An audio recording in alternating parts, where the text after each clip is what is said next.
Hello, everybody. Welcome to another Planet FPL Clash of the Correspondents. My name's James, and on this first of two podcasts during the international break, we'll be looking forward to a big encounter in Game Week 12 between two teams in the top half. One aiming for European qualification in Wolves, and the other, West Ham United, presumably aiming to become Premier League champions.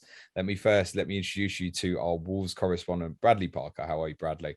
Not too bad, James. It's you. Yeah, very well. Thank you, mate. And our West Ham correspondent, Chris Stone. How are you, Chris? Yeah, I'm good. Thanks. Good to be on. So thanks for having us. Bradley, I'm glad you're the home team because I'm not looking forward to talking about West Ham reveling in their moment anyway. So what's happening with your boys? You're on a good run. You must be pretty pleased, really, with the recovery from 0 from the first three. Yeah, I thought it was coming though. The way they was playing, it was just a matter of time before results come. Although they've kind of played a lot crapper than the first three, but they've got the results. Apart from the Brentford game, I think Bruno took a big lesson from that match. I think, and how to shit out the Premier League. What's been crapper then? Can you elaborate on that? Probably the speed at which they pass the ball has got a bit slower. Apart from the Everton game when they was really on it. Is that because the quality of the opposition you're playing though has been a bit weaker? Because you've obviously had this run that we've known about game week 4 to 14, of which West Ham actually now looks like the toughest of that whole kind of 11-week span. Is it just a case of that you're playing against teams with more defensive minded than what you played in the first three? Well, we usually struggled against those, didn't we, under Nuno? So we've probably done better than I even expected, to be honest, against those sort of sides. And Chris, I'll get to it, mate. You going to win this fucking league, mate? I think we'll finish second. Good lad. You must be absolutely buzzing, mate.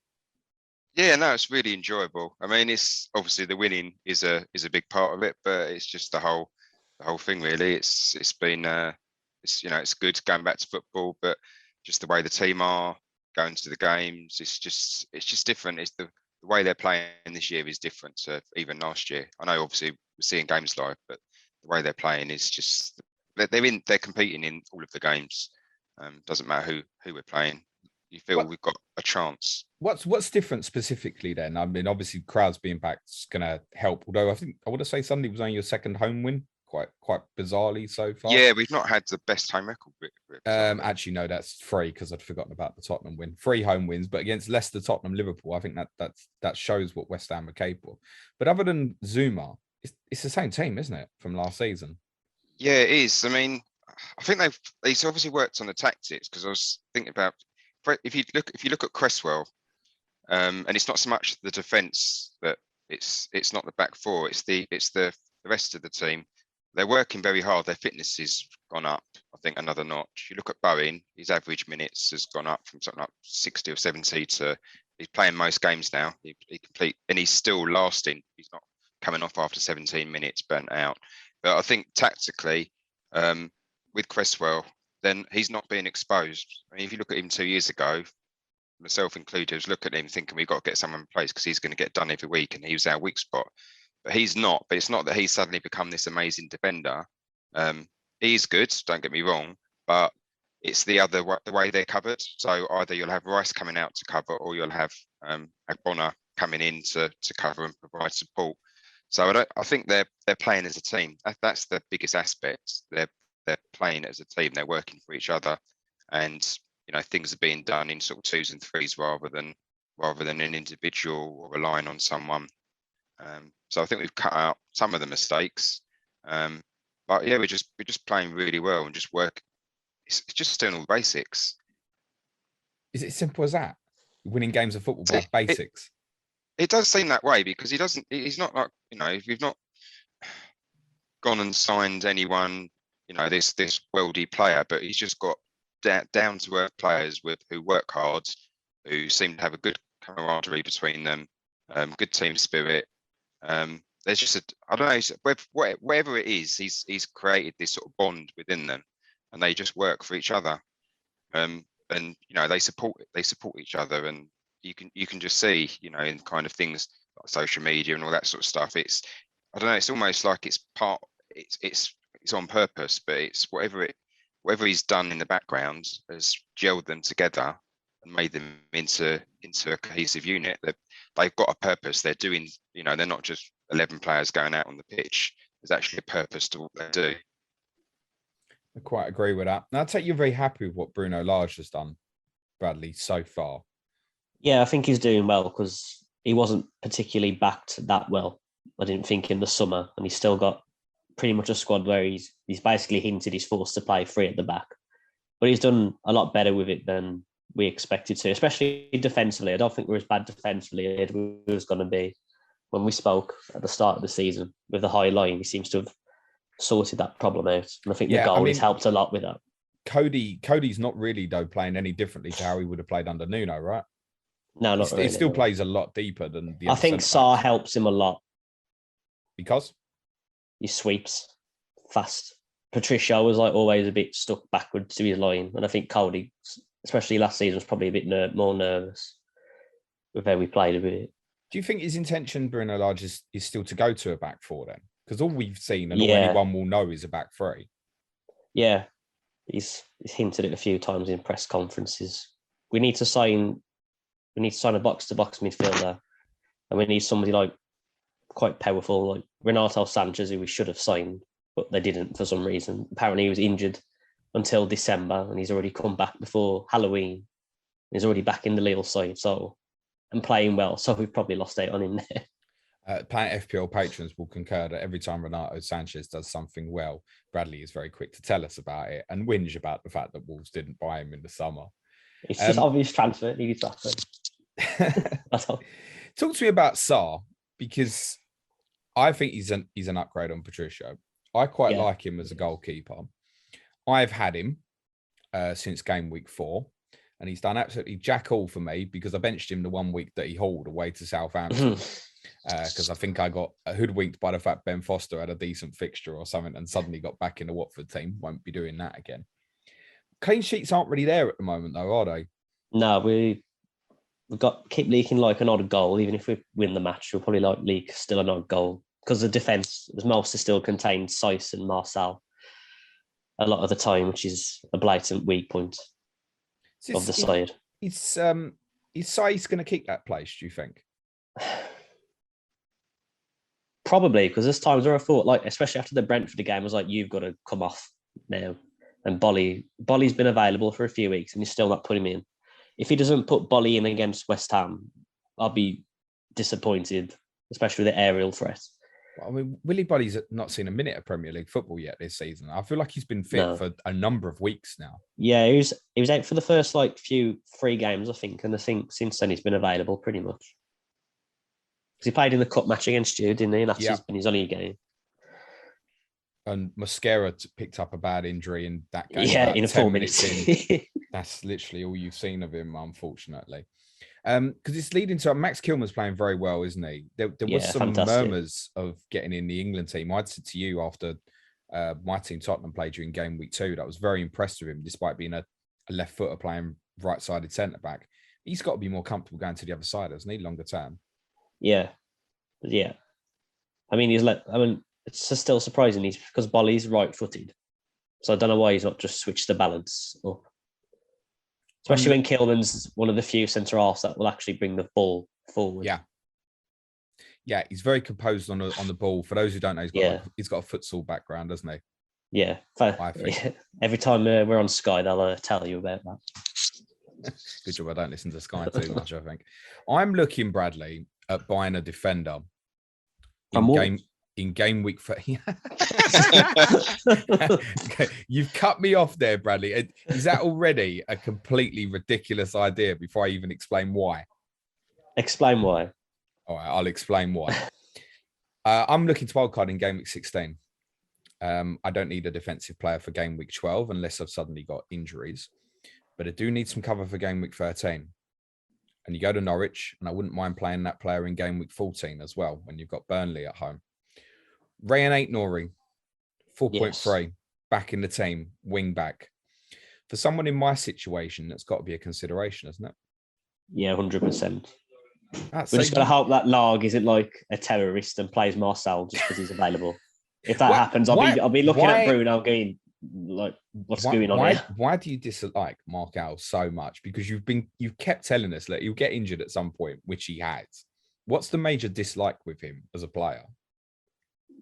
Because he plays left wing back with no ability on the ball to get forward or pass. It just hampers the side. So if they played him in a flat 4 or maybe as a left centre back, he might get away with it. But he's clumsy as well, like the Brentford penalty he gave away. Why is he trying to like WWE slam Tony with VAR? And he's just a bit brain dead as well. I'm not having it. Ait-Nouri would be the way, isn't it, for something just very short term? I'm sure there will be there's not many, but there will be a few other people looking to wild card in 16 or 15. Yeah, he's the main guy for the defence. He takes the corners as well. Oh, right. Not Neves Moutinho, no? Moutinho still does. I don't know why, because he's probably the worst corner taker in world football now. Okay. I mean, Ait-Nouri set up Kilman against Everton. Of course, yeah, that's right. Yeah, he's under real consideration for me, actually, Raul Ait-Nouri. Like, I would consider him in my position more than, say, a West Ham defender at the moment, Chris. It's obviously not a slight on your team, although you also don't keep as many clean sheets as I think people may think. No, I think we've only had 3, I mean, 13 is the game I would really need the coverage for in my FPL setup, and you go to Man City. Now, as good as you are, I'm obviously not considering a West Ham player under that circumstance. But for those looking longer term, and perhaps thinking beyond, you are within obviously a difficult fixture run. Wolves away, City away, Brighton at home, Chelsea at home. And then actually it's Burnley away and Arsenal away as well. So it's quite a tough 6 overall. What would you say to people who were considering perhaps paying the extra for Aaron Cresswell at the moment? He's a decent option. He's not taking, last 3 weeks, he's not taken all of the corners. Obviously, he was taking corners on one side because Bowen's been taking them on the other. But for some reason, whether it's just because Fornells has taken a few in-swingers and it's just slightly mix it up, but Fornells has been taking a few of them in the last few weeks, so it's something to look out for.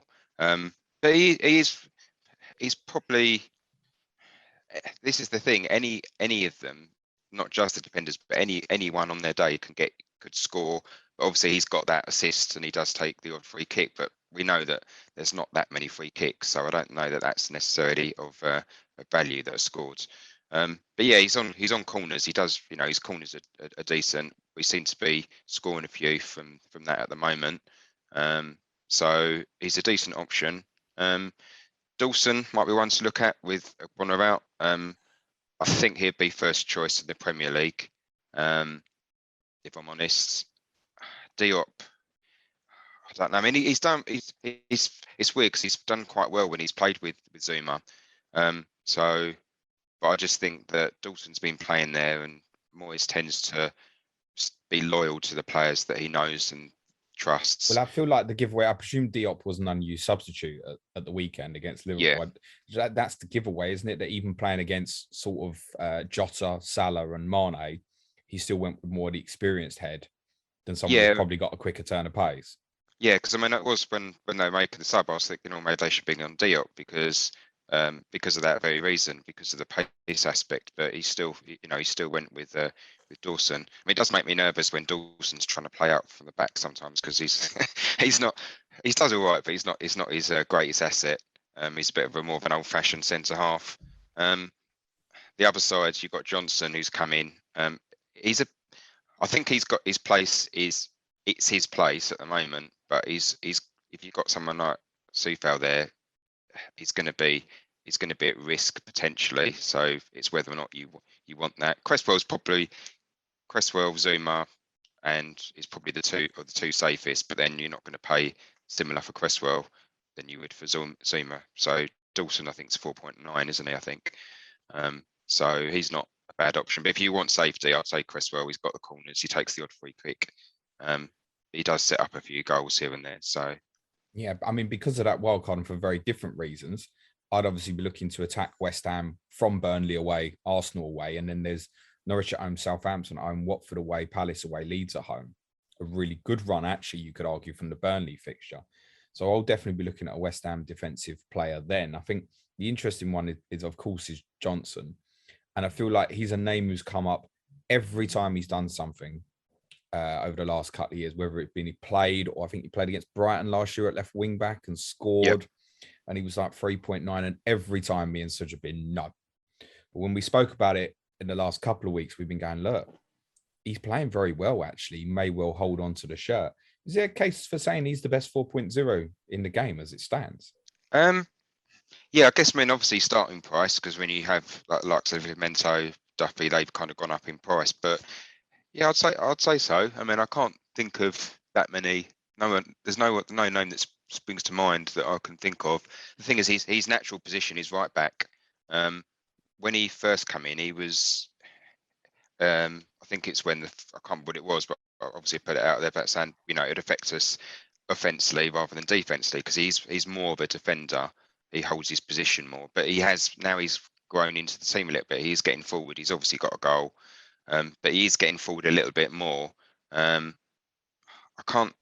always won't drop him, and as long as we're playing well and he's doing well. But he's got that threat. But then for 4 million, if he's not going to be, I don't know, is he going to be your fourth defender or fifth defender? Probably someone's fifth. So it doesn't matter maybe if he does drop out. I don't necessarily think that West Ham defensive assets are something which you need to go, be desperate for, because they're unpredictable. Their clean sheets are unpredictable. You've got to put them in. They could just as easily get a clean sheet I don't know, not Man City, but you never Arsenal, know, mate.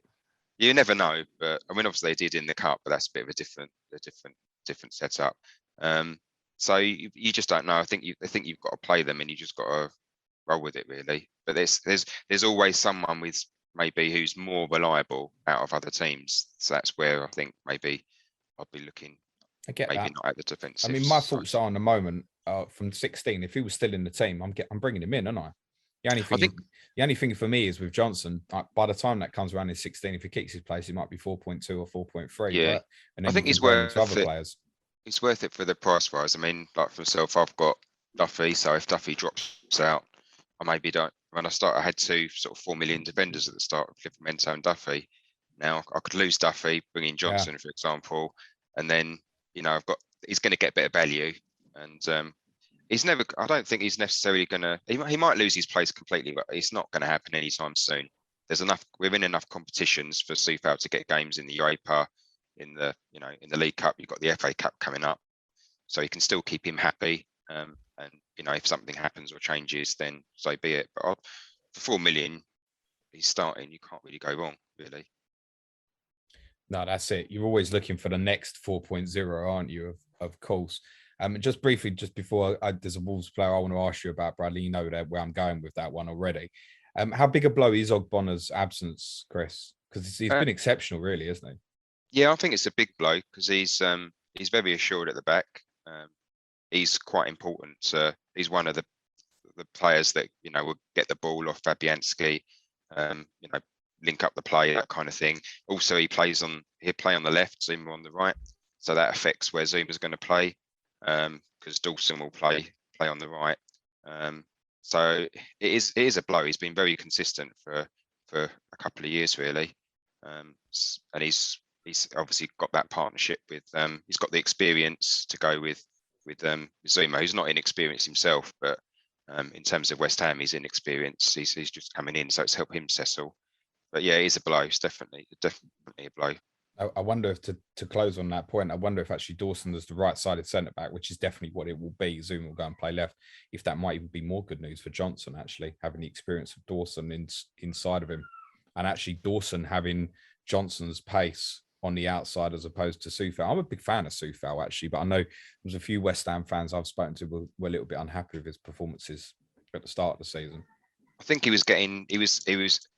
when he first came in, he was everywhere, wasn't he? But I think where he's probably played so many games, he's getting forward, but he's maybe getting caught out. And I think teams are maybe exploiting the fact that he's bombing forward all the time, and they're finding space behind him. Bradley, talking of right backs, Nelson Semedo, mate. Why did people go there? I did say, like, I think I won't go there. You only get credit with Wolves and your FPL expertise for actually not recommending Wolves players rather than actually recommending them. What should, on serious though, the people are still there, and I think you just keep looking at the fixtures. This was always the trouble buying your Sell. players. Every week you look at the fixtures and go, oh, okay, well, this week's hard, but then, oh shit, Norwich, Burnley Just afterwards. sell. Really, Avoid the just pain. sell. Yeah. So what if I said to someone's sitting there with 4.9 million in the bank? 4.9 million is obviously Semedo's value. They got nothing in the bank, and someone said, Bradley, should I sell Semedo for Emerson Royal at Tottenham? What would you say? Yeah. All right, well, then that means everyone should fucking sell him then, as far as I'm concerned. Why? Why does it not equate to anything from an FPL perspective for him? Because it should Semedo. Yeah, it should do, shouldn't Because it? he can't attack properly. But what is it about him that he can't? He always kind of hesitates. If you watch him every week, he kind of hesitates. He doesn't charge into the box. He'll stop and he comes inside a lot. Or if whoever he's playing with on the right hand side, he'll always pass to them first. I mean, he doesn't really swing in any crosses either. And if he does, they're always really low crosses and don't really meet anybody. I'm probably upsetting a few Wolves fans because for some reason Wolves Twitter gets quite defensive about Semedo for some reason. I mean, strangely, he's actually ended up better defensively than offensively, which sounds weird. If you want a new right wing back, mate, I've got someone I'm happy to sell to you. You know that. I think I've seen him play a few times. What, Matt Doherty? Yeah, he's all right at right wing back for Wolves. Not better than all right. I'll take a packet of cheese and onion crisps and you can have him, mate. Honestly, in fact, you can keep your fucking crisps. Just take him, mate. What's happening in the midfield area? Because again, system-wise, has kind of fallen into almost exactly what it was with Nuno. Although stylistically, it's a bit different. There's a lot more pressing going on. Am I right in saying that from Neves and Moutinho? Yeah. And is that part why occasionally we get one of them seems to dip out the team for Dendoncker? Yeah. Neves has had a few knocks, I think, like the Leeds match. He had a knock. Bruno Lage said after the match because he was all surprised he didn't start, but that one was just because of a knock. Moutinho's had a bit more life in him this season because he looked like he was completely on his arse at the end of last season. But he uses Moutinho more onto the left-hand side. I think especially when Marcel and Saïs was there, I think he tries to use him to nip things in the bud with his reading of the game. He sort of creates passing lanes down the left. Whereas Neves plays a bit higher because I think he still has the stat for the most passes in the final third. Whereas last season he was basically holding hands with Cody. Yeah, he still loves the diagonal though, Ruben Neves, doesn't he? Yeah. Especially when we stretch the pitch for Traoré or whoever he's picked on that day at the tombola. I note, Bradley, that Ruben Neves is your highest scoring midfield player in FPL, probably. which is probably... Our midfield's dead. We've got no options in centre mid. It's probably got people, all those who were gamblers, sort of game week 4 or 5 on Traore and Trincao. It's probably got them pulling their hair out, hasn't it? Yeah, try watching. It's not pulling out mine and Chris's because we haven't got any, but it might be pulling out yours, Bradley. I don't know. I'm used to Traore, just Trincao, because Trincao's got all the talent. And there's some of the things he's missed. He's just summed up what his stats at Barcelona was saying, where he took taking his shots and them aren't going in. And I like Trincao though. I feel his work. I think what will happen, judging from Traore's contract situation, is he'll go in January, and they'll probably put that money on Trincao and hope he does like a Pedro Neto because the talent's there. If he runs out of puff a bit in the minute, but I'd keep playing him because we've got a lot better balance when Trincao plays as opposed to Traore. What's the latest on Neto? Do you know? He's back at Compton. We're thinking January, I think. But at least with like Podence there and stuff, we don't have to rush him back in. So yeah, you're looking at letting Traore go. Yeah, I'd let him go. Yeah. Spending the money on Trincao and obviously Neto kind of replacing Traore in the squad as kind of Trincao was stood in for Neto, although I don't think the plan was for that ever to be the case. But if you don't add another number in terms of those attacking midfield players, you're just going to stay at back three, aren't you? Yeah, we was trying to sign Sven Botman in the summer as well, but they didn't want to cough up the extra money for some bizarre reason, despite needing a centre back. Like I was moaning about signing a centre half last season. It's ridiculous to say we've still pretty much got Saïs and Cody still there, especially like I love Saïs, don't get me wrong, but not Premier League level every single week. Like he's a good standing guy, a good squad player, but not every week. I mean, Bolly's injury prone now as well. He's like 30. So we need a really dominant younger centre half with pace, ideally. So again, if someone is still sitting there somehow with a Trincao or Traore, what are you saying? Sell to save your soul. Chris? Especially Traore. West Ham aren't going to sell their soul and sell Declan Rice, are they? Anytime soon. Is he the best midfielder in the league at the moment? In his position, I'd say so. I mean, he's not the finished article. He's still getting better. I mean, he's one of those people, I think, because he's one of those players that everyone's, or sort of West Ham fans, I don't think they really did talk him up that much. They just appreciated how good he was and what he could be. I think as he's played, because you play for England, you're going to get criticised more, aren't you? So I think that he divides opinion, but he's so reliable. He's so reliable. I'm not sure he does divide I used to think he was rubbish really early on. I can't believe how good he is. Not so much now, but I mean, there's still people which want to argue that he's better than so and so at their club and all that kind of rubbish. But the thing with him is that whenever I've seen him, when he first, I think a few seasons ago he came in, he'd make a mistake, and then rarely he'd make that same mistake in a game. He's constantly learning, and he's developing all the time. I mean, his game's moved on again this year. He's got a slightly different aspect of it. The way he's moving the ball. He's not just, it was only last season people accused him of being a sideways passer, where now he's got a couple of goals. He's getting forward a little bit more. He's becoming involved in the attacks, or kind of in terms of moving the ball forwards into the attacking thirds. So to us, he's invaluable. I mean, I know people talk about value, but it's the values to West Ham. You can't replace him. I would be surprised if he left. Certainly this or next season. I would imagine maybe after the World Cup. I don't know why he would leave at the moment. Well, I think if you finish top 4, mate, he won't. No. I mean, I don't know if even if we finish 6th, I don't think he's necessarily leave next season. Maybe the season after. I think Chelsea is always the threat because he started out there. Because he's Bezies with Mason Mount. Yeah, but then I don't know. You just don't know. You don't know how he feels about it. Does he feel that actually he doesn't have any loyalty to Chelsea because they rejected him, so West Ham gave him the chance? But then it's all about winning something, isn't it? At the end of the day, certain players will want to win something. He's the highest scoring 5 million or under midfielder in FPL with 41 points. It's 3 more than Jordan Henderson. Only 5 more than Pierre-Emile Højbjerg somehow. I guess Højbjerg's just got that in appearance points or something.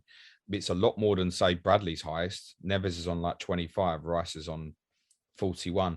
I've got a question for you, actually, Bradley. There's only one player over the last 4 game weeks who's got a combined for XG and XA more than 1.5 in both for XG and XA. Mo Salah's 1. There's one other player. Do you know who it is? Is it Trincao? No, of course it's not. It's not a fucking Wolves player, is it, mate? Chris, any guesses? More than 1.5 XG and 1.5 XA in the last 4 game weeks. Not a Bradley clue. Not really Declan Rice. It's not Declan Rice. Is it Raul? No, it's Jared Bowen. Okay. Who underlying metrics looking really good at the moment. He's getting a consistent run of returns. For those with Benrahma, should they be looking sideways, mate? I probably would. I mean, I know when we spoke early, whether it's pre-season or just after, I was probably more pro Bowen at the start of the season. I thought he'd improve. He's improved more than I thought, and I think a lot of that is down to his fitness. His fitness has gone up. I think looking at his average minutes, it's close. It's 88 minutes or something like that, according to SofaScore. He's taking corners. He's got a goal threat. He likes a shot, and he's got, I think, 4 assists so far. Yeah, I don't think he's quite got the goals return yet. Hopefully that will come. He's got a couple in the league, but he's just a very good all-round player now. I mean, the game on Sunday, he was really struggling up against Robertson. He couldn't seem to get the better of him on the day. But then later in the game, he had that amazing moment where he just basically ran with 3 players around him, and then laid in 4 nails. So I would probably say, because he's got so much by way of returns. He's got the crosses from corners. He's got the goal threat. He's obviously got the assist potential. I think he's going to be a more consistent performer.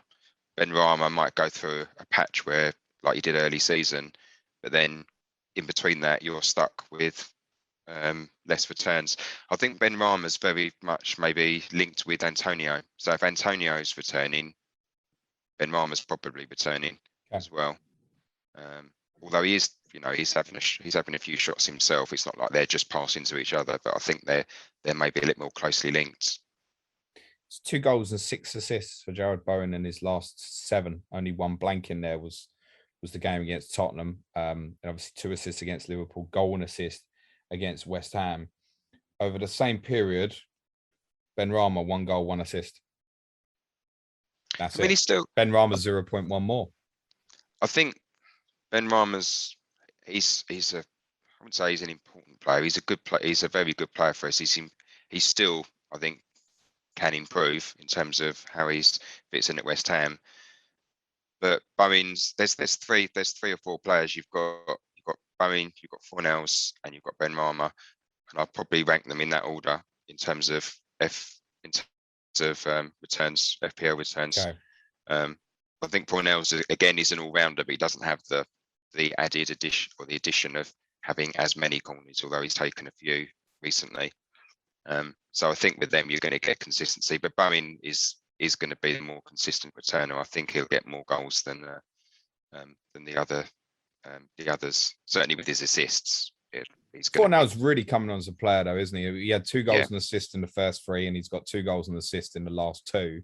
But then there was a long period of nothing in the middle. I agree with you. I'd probably go the other 2 over than Fornells. Just looking at midfielders priced at 6.4 or under.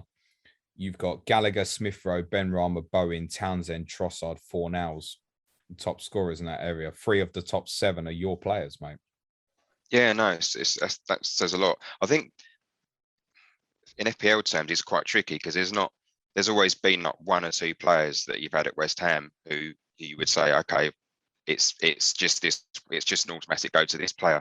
But I think if you pick, maybe the exception, but I'll say if you pick Fornells or you pick Benrahma, then you have to either stick with them because they might not return for 3 games. You take them out for the other one who's just scored, and then next week the other person scores. They're all a threat. All of them are a threat. I think Benrahma sometimes he's getting minutes. He's playing most of the games. I don't think that's an issue, but I suppose he's almost still learning, as it were. It's probably consistency. That's what Fornell and Bowen have now developed, that consistency.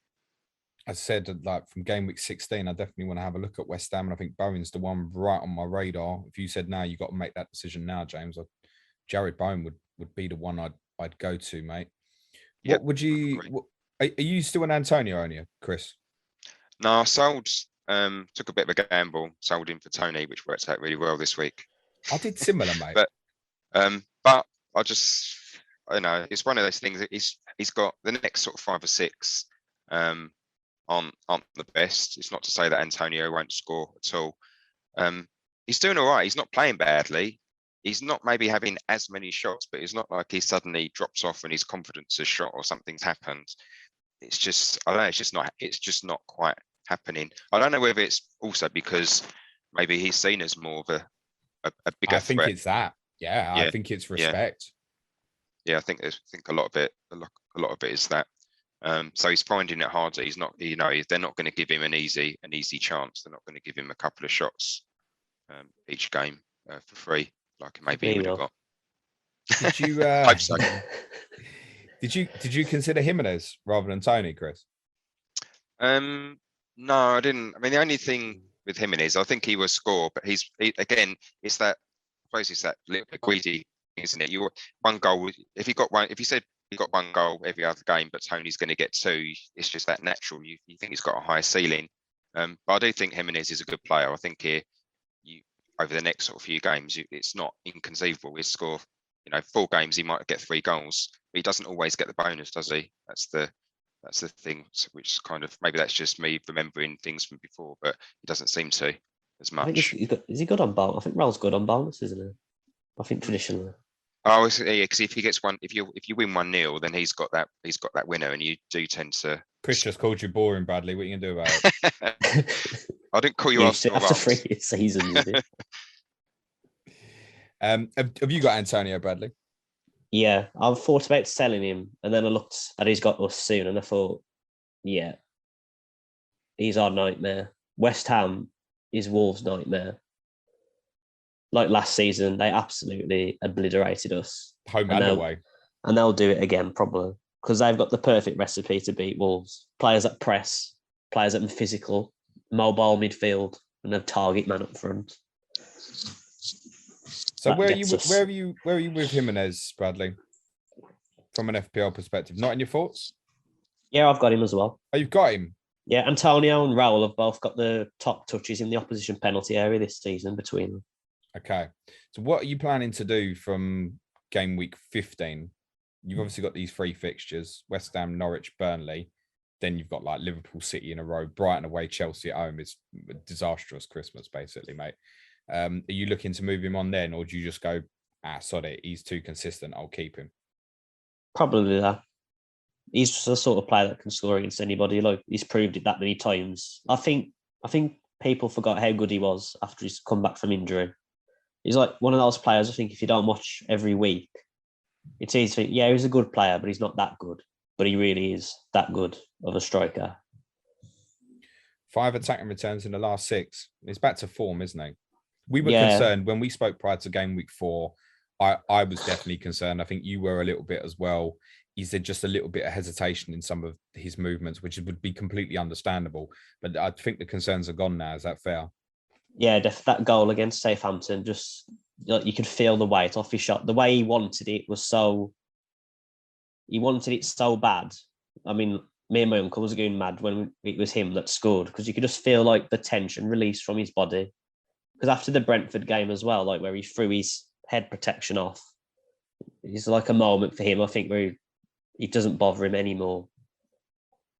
So I say, it's only 2 goals though. There's 3 assists in that period. Only the 2 goals. Everton at home, obviously the 1-1 finish, and that goal at Southampton, as you said as well. So yeah, if I was to be picky, there's not an aerial goal in there, and you would have thought from 11 games there would be a Raul Jimenez aerial goal in there, because he is deadly in the air, actually. Our wing backs don't cross the ball very well, though. Well, that might be part of the problem. He hit the post with a header against Everton from one of your wing backs crosses, by the way, actually.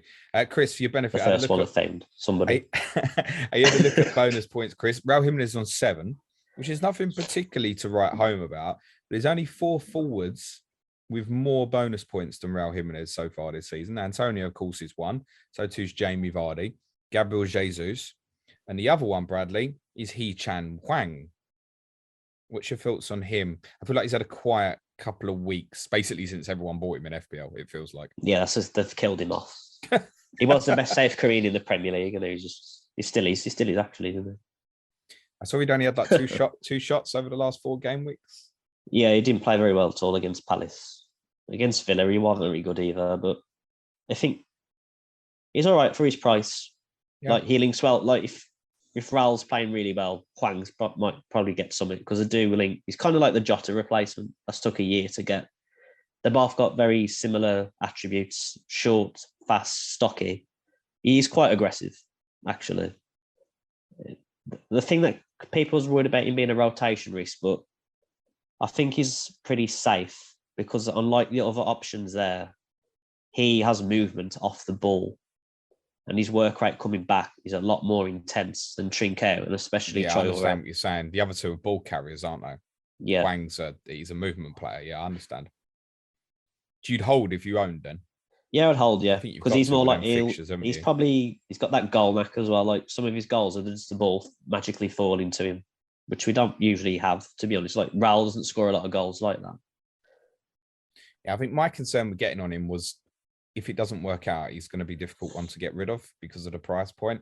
You need to go up, really. You kind of the only one below, you're looking at Broha at Southampton if he gets his place back, which he may well do. But at the point you'd want to come off Hwang in 15, Southampton have got some fixtures which I'd say are middle ground. If Broha's playing, it's an improvement. I guess you probably would look at making that move as and when you get there. All right, guys, thanks very much for that. Let's do predictions, which I already know what they're going to be. Well, actually, I do from one of you anyway. Go on, Bradley. Tell me what score West Ham are going to win by. 3-1. Antonio will probably get 2. Chris? I'll go for a 2-0 West Ham. Clean sheet, yeah? Rare clean sheet. I don't believe it really, but I'll say it. 2-1 or 2-0, but I'll go for 2. I'll go for 2-0. 2-0. It's gone to your head, mate. You don't keep clean sheets. I think you've only kept, I want to say, 5 between the two of you all season long. You generally likes a goal against West Ham as well. You generally need to score 2 goals to win a game, Chris. But actually, most of the time you do. In fairness, with that in mind, I'm going to go 2-1 West Ham. You had too much of a hot streak at the moment, Chris, and I don't see why you'd fear this game anymore. And I think Bradley raises a very fair point about the kind of the matchup of the 2 fixtures last year. It's a nightmare. Kryptonite. Yeah, I mean, actually in the 3-2 game, Bradley, by the end you could have got something out of it, but they dismantled you on the counter attack in that game. And the 4-0 game was the first game we sort of questioned what was going on with Nuno. Do you want to give a quick shout on what your thoughts are on that? What, Nuno at Tottenham? And what happened to him? Like I said to you, you look like he lost his spark. Like even your first 3 wins, like the one against us, that was not by design. Well, I don't think he was going to come to your place, win, and start running around the pitch and doing laps of honour, was he? In fairness, no, but he was hanging on for dear life. It was like we was kept at bay 1-0 special. Tell me about it, mate.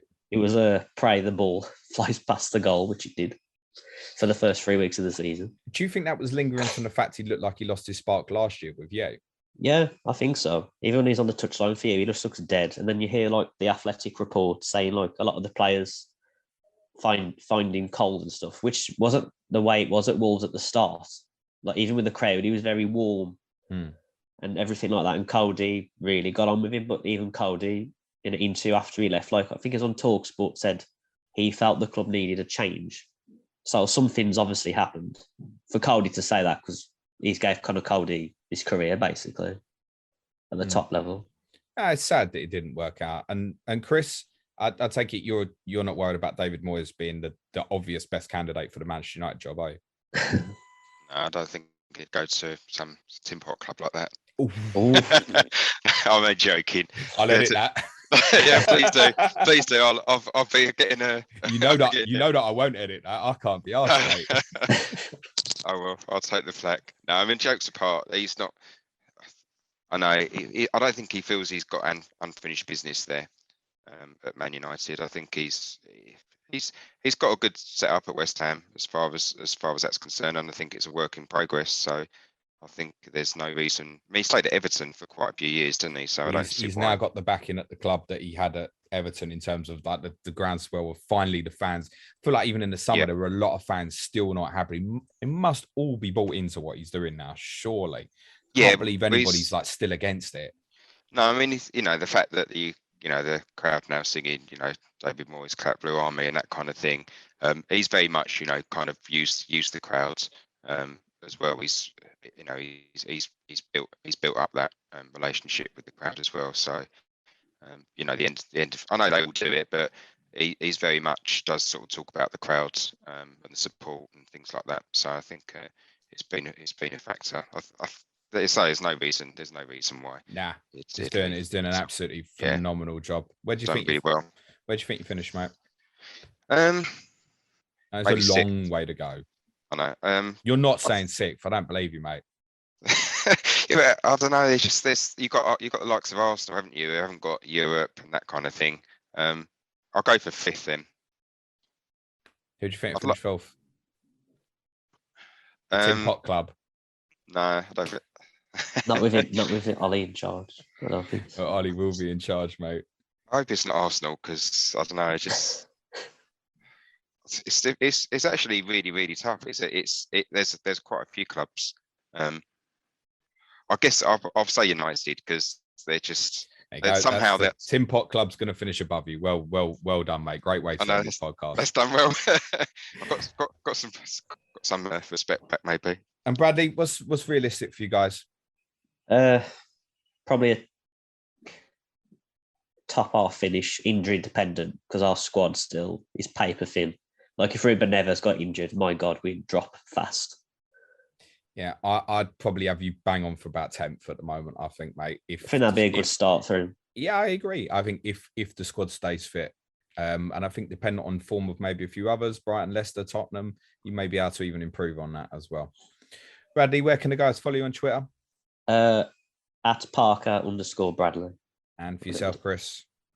I always forget my handle. It's at FPL_Sky Addict. There you go, mate. That's because you changed it 100 times. Fair game, mate. Give the guys a follow. Thank you both very much. Next week's Clash of the Correspondents will be Watford versus Manchester United with sixth goal and Is My Cat playing. I mean, God knows the state of that by the time it comes around. Who knows? I'll be streaming on YouTube tomorrow, 3 p.m. UK time. Come and ask me anything you like on the YouTube community. Other than that, thanks again to Bradley and to Chris. Good luck in game week 12. Cue music, please, man child.